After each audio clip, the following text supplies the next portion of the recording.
In today's paper, they're talking about hospitals in Australia giving premature babies probiotics and the benefit that has to their digestive strength and immune function.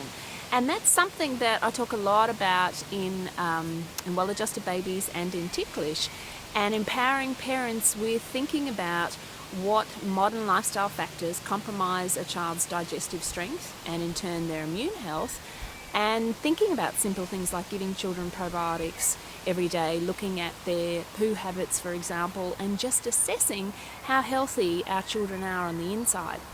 And that brings me to something that I've been spending a lot of time on recently as I write my next book, and it's what a lot of these posts are about, is the gut, brain and immune axis, which means how our digestive system and our immune system and our brain and central nervous system work all together. Sometimes what we find is that practitioners, even holistic practitioners, may want to address health challenges just by looking at one system of the body. And yet, as a chiropractor, what we know is that the body works all together. And when we look at how many of our children are suffering with allergies, eczema, asthma, autism, developmental delay, all of these health challenges, it's really important to address the gut, brain and immune axis. And how do we do that? Well, we think about how does our body develop.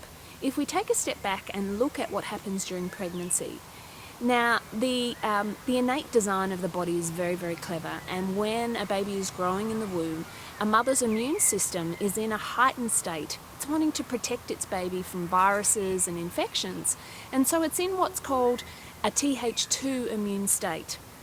Now, the innate design then creates the situation where a baby is born vaginally or old school.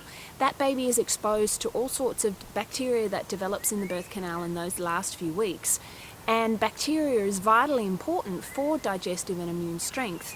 When a baby is born by a caesarean birth or a surgical birth, they don't have this same exposure to that many different strains of bacteria. So one of the things that I talk about in these posts is looking at the choices that we make, and can we counteract any of the potential side effects that may happen, for instance, with how we birth our babies, whether we choose to breastfeed our babies or not, whether we have drugs during pregnancy that may create inflammation and stress to the digestive system and immune system, whether we have drugs in our birth, whether we use a whole host of antibacterials and antimicrobials as our children grow and develop. Are we constantly being phobic about germs? Do we let them play with the dog, to dig in the dirt? Are we worried about them being exposed to other children who may have a flu? There's lots of different factors that compromise that gut-brain immune axis. And what I want to talk about in this post and in a number of posts that follow is what is it that parents can do to counteract what choices they may have made in the past or how they're currently living, and what action steps they can take to really boost their child and their immune state and their digestive function, and most importantly, how their brain and central nervous system is coordinating every function of the body. And as a chiropractor and as a mother, I know that it's really important that we take a number of steps, that we work with a number of health practitioners in a proactive way to really help our children thrive. So I hope you enjoy these posts.